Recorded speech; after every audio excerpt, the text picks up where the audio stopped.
ভিডিওটি ক্লিক করার জন্য বেঙ্গল কোচিং 09 চ্যানেলের পক্ষ থেকে তোমাদের সকলকে স্বাগত। যে সমস্ত ছাত্র এবং ছাত্রীরা যারা বিএড এবং ডিএলএড পাস করেছে বা কিংবা ডিএলএড বিএড বিএডে তোমরা কিন্তু যারা অ্যাডমিশন নিয়েছো এবং তোমরা চাইছো যে টেট যে এক্সামটা রয়েছে 11 ডিসেম্বর তোমরা সেই টেট এক্সামে বসতে চাইছো, কিন্তু সমস্যা হচ্ছে যে তোমাদের বিভিন্ন যে প্রশ্ন রয়েছে যে সেই প্রশ্নটা যে কোন মার্কশিট আমরা আপলোড করব, আমাদেরকে পার্সিং কি অ্যাপের কোথায় লিখতে হবে এবং কাদেরকে লিখতে হবে, এবং আমরা যদি ভুল করে ফেলি সেক্ষেত্রে আমাদের করণীয় কি, এই নিয়ে কিন্তু আজকে আমি বিস্তারিত কিন্তু আলোচনা করব। আর সাথে একটা আলোচনা করব, সেটা হচ্ছে যে তোমরা যদি একবারে বেশি মানি যদি ট্রান্সফার করে দাও সেক্ষেত্রে কি তোমরা কিভাবে মানি ট্রান্সফার করবে, ফিরে পাবে, সেই বিষয়টা নিয়ে কিন্তু আজকে আমি তুলে ধরবো।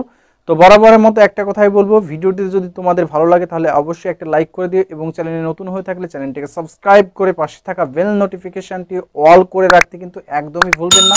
তো চলো বন্ধুরা, আমরা মূল ভিডিওতে কিন্তু চলে যাই। তো যারা 21-এর আগের সেশন রয়েছে, অর্থাৎ 19-21-এর আগের সেশন কিংবা তার আগের এই সেশন কিংবা আগের সেশনে বিএড কিংবা ডিএলএড যারা স্টুডেন্ট রয়েছে তারা কিন্তু তাদের সেই 4 সেমের কিন্তু বা ফার্স্ট সেকেন্ড ইয়ার, ঠিক আছে, সেম বা সেকেন্ড ইয়ারের যে মার্কশিট রয়েছে ফাইনাল মার্কশিট, সেই ফাইনাল মার্কশিট কিন্তু তাদেরকে আপলোড করতে হচ্ছে এবং তাদেরকে কিন্তু তাদের যে আপলোডের জায়গাটায় সেখানে কিন্তু তাদেরকে অ্যাপিয়ার হিসেবে কিন্তু আপলোড করতে হবে।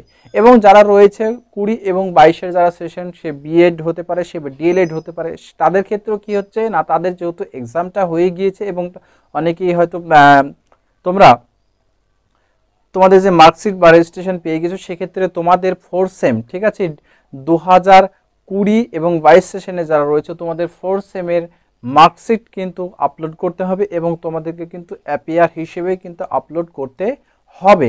এবার যে বিষয়টা আমি আলোচনা করছি সেটা হচ্ছে সব থেকে বেশি সমস্যা হচ্ছে 2021-23-এ যারা ব্যাচ রয়েছে কিংবা যারা 22 থেকে 24-এ যারা ব্যাচ রয়েছে তাদের ক্ষেত্রে কি আপলোড করতে হবে, এইটা নিয়ে সব থেকে বেশি সমস্যা।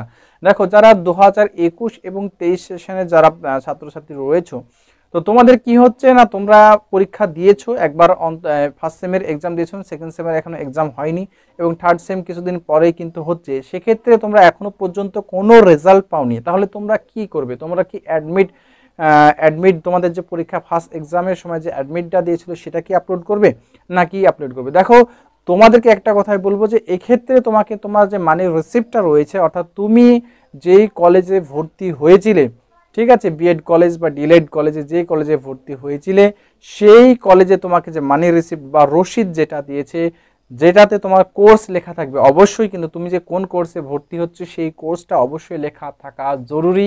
এই মানি রিসিপ্টটা তোমাকে কিন্তু আপলোড করতে হবে এবং তোমাকে ওই জায়গাটা কিন্তু পার্সিং হিসেবে কিন্তু ফর্ম ফিল আপ করতে হবে, ঠিক আছে। এবং যারা রয়েছে 2022 অর্থাৎ 2022 থেকে 24 সেশন, তাদের ক্ষেত্রেও তাই তারা মানি রিসিপ্ট দিয়ে কিন্তু সে বিএড হোক বা ডিএলএড হোক, তোমাদেরকে কিন্তু মানি রিসিপ্ট যেটা আছে অর্থাৎ রসিদ দিয়ে কিন্তু তোমাদেরকে আপলোড করতে হবে পার্সিং হিসেবে। তোমাদেরকে কি করতে হবে? অ্যাপিয়ার না দিয়ে পার্সিং হিসেবে।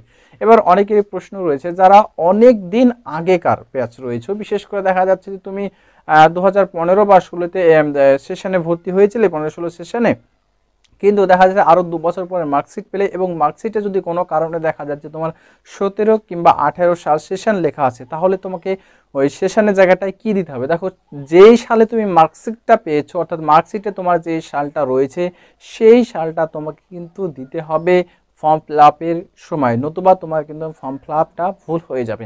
এবার দ্বিতীয় যে প্রশ্নটা রয়েছে, যে অনেকেরই যে প্রশ্নটা কমন যে প্রশ্নটা, সেই প্রশ্নটা যে ফর্ম ফিল আপ যদি আমার ভুল হয় কোনো কারণে, সেটা ক্যাটাগরি হতে পারে বা অন্যান্য যে বিস্তারিত তথ্যগুলো রয়েছে সেই তথ্যগুলোতে যদি ফর্ম ফিল আপগুলো যদি ভুল হয়ে থাকে তাহলে আমার এখন করণীয় কি?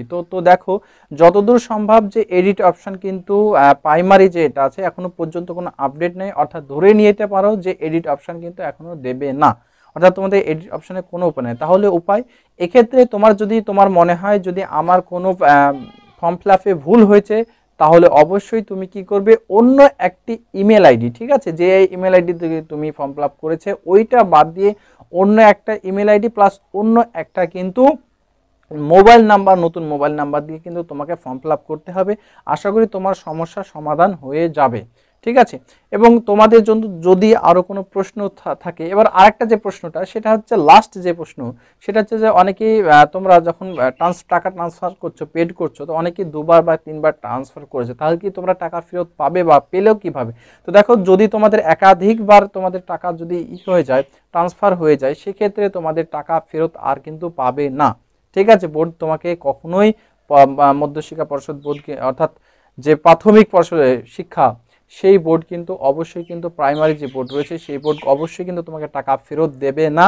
তাই অবশ্যই সেই টাকার চিন্তা করো না, পুনরায় আবার তোমাকে ফর্ম ফিল আপ করতে হবে।